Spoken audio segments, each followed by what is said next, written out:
for someone who has no idea what mimetic desire is, and they've never heard the term before, how would you describe why we want what we want? What is it that mimetic desire is, from you studying it so long, studying Rene Girard, and the father of mimetic desire? Why would you say we want what we want? So mimetic desire is a phrase coined by the French thinker Rene Girard, who sort of identified the fundamental structure of human desire as mimetic, meaning imitative, that humans, the vast majority of our desires come from imitating other people's desires because we're social creatures. So we unconsciously catch desires by contagion, pretty much from the moment that we're born. Like our parents are models of desire for us, powerful models of desire. And then as we reach, adolescence, we have friends. And so Girard's finding was that desire is generated and shaped through these relationships and through this social process. And he said the idea that our desires just like arise spontaneously within us is, he called that the romantic lie, right? It's this romantic notion that we have as like hyper individualist people, hyper rational people. We kind of like believe that myth, and it's denying the social nature of desire. So mimetic desire is wanting what other people want because they want it. So it's the idea that when somebody else wants something, especially if it's the right person, like a person that, for whatever reason we respect, we admire, we think that they have some special insight that we don't have into what's desirable. If when they begin to want something, it immediately like imbues that thing that they want with some kind of like a special power over us. My fiance Claire, when I started writing the book, she was like, this happens to me like all the time when I walk into like a consignment or like a cool like old clothing store with my friend Molly, who works on like Hollywood films. She's like the person that buys the clothes for the actors and actresses. And Claire's like, I walk into the store and there's like 1,000 outfits and it's like overwhelming, but I always like tend to gravitate towards like the 1 or 2 or 3 that Molly thinks are just the best and the most desirable. And they like take on this like, all of a sudden they're the most important ones, in the store, because Molly's like a model of desire for her. And I see that in my own life, like all the time, for like where I wanted to go to college, to like the kind of career that I wanted to have. When I look back on it, there were models for me for all of those things, even while I kind of told myself, like I had all these objective reasons for why I wanted to work on Wall Street, for instance. It turns out that all of the reasons that I told myself, like how much it pays and the career track and everything, were just kind of like lies that I told myself to cover up for the fact that the real reason I wanted to work on Wall Street when I graduated was because I was surrounded by a bunch of other people that did. Yeah. And they affected me dramatically.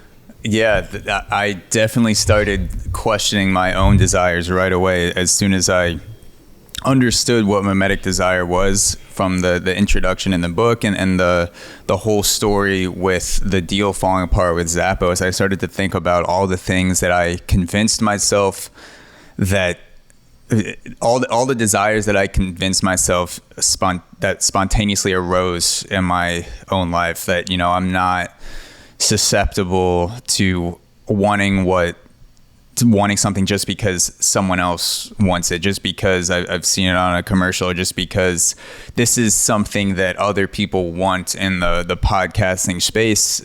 And then I started to think about all of the things that fall into that and question my own, or still actively questioning my own desires now.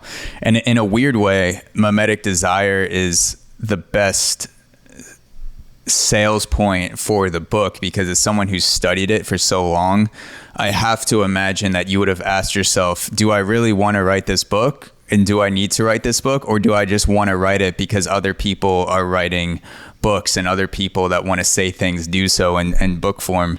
And I was like, well, he must have really wanted to write this book, because I imagine that was part of the lead up to the book, is do I even want to write this book in the first place? Totally. Yeah. Well, I mean, the truth is, I think there's both. I mean, I think that mimetic desire was involved in why I wrote the book. And then there have been endless jokes about this, by the way, because I wrote a book about mimetic desire, and the only way that people will read it probably is through mimetic desire, right? So it's like I wrote a book about it, but I also have to generate it in a positive sense, right? Mm-hmm. So I mean, we should be totally clear. Mimetic desire is not a negative thing.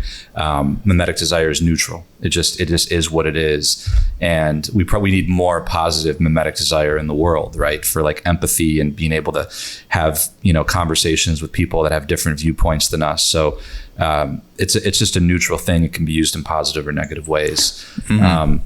Yeah, I mean, for me, one of the reasons I felt like I really needed to write the book was because I couldn't find a good intro to Girard. And I was like, I feel like this thinking is really important, and a lot of people could benefit from it. But when people would ask me, well, what do I start with?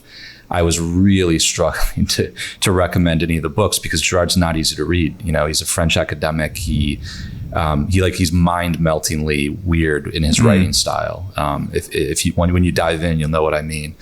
And I digested it for such a long time, and I felt like I could communicate it clearly. And believe me, if the book was out there, I wouldn't have written it. I mean, it was sometimes with creative projects, you just feel like I have to do this thing, and I'm worried that if I don't do it, nobody else mm-hmm. will. And then it's shit, maybe I'm one of the only people that can do this, because Girard wrote in the early 60s, and for some reason nobody's written a book that seems accessible. Why is that? Well, maybe it's just because he's just been in the academy, and they're just not able to not write academic ease. They just don't have the ability to do that.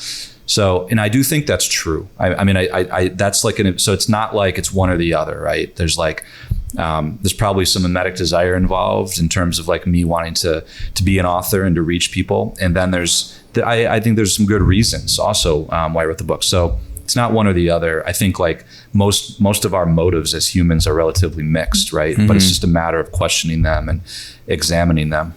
Yeah, that's a good point. That mimetic desire, mimesis, is not, there's not a moral standing to it. It's not positive or negative. You describe it as a force in the book that is present whether we want to realize it or not, and we can create models for ourselves that harness desire, mimetic desire, for long-term fulfillment, or we have terrible models and maybe we're not self-aware, and we have experiences where mimetic desire has actually been part of us making very bad decisions. And yeah, it's weird and mind-blowing at the same time to recognize that there's not just desire, there's a reason why and how that desire comes into play, and it's this force that goes back and forth, and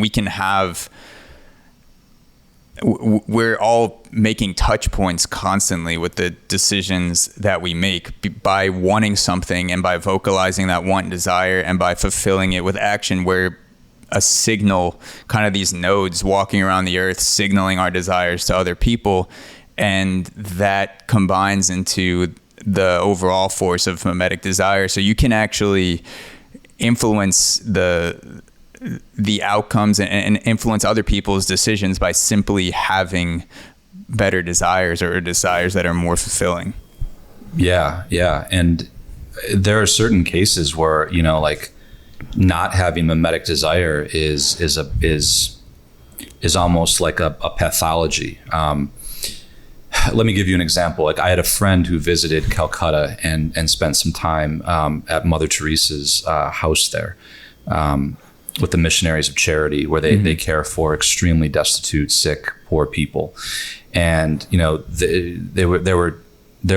friend was with a group of people, and There were a few of them, and they watched people like bathing and like washing the feet and caring for these dying people in the last days of their life.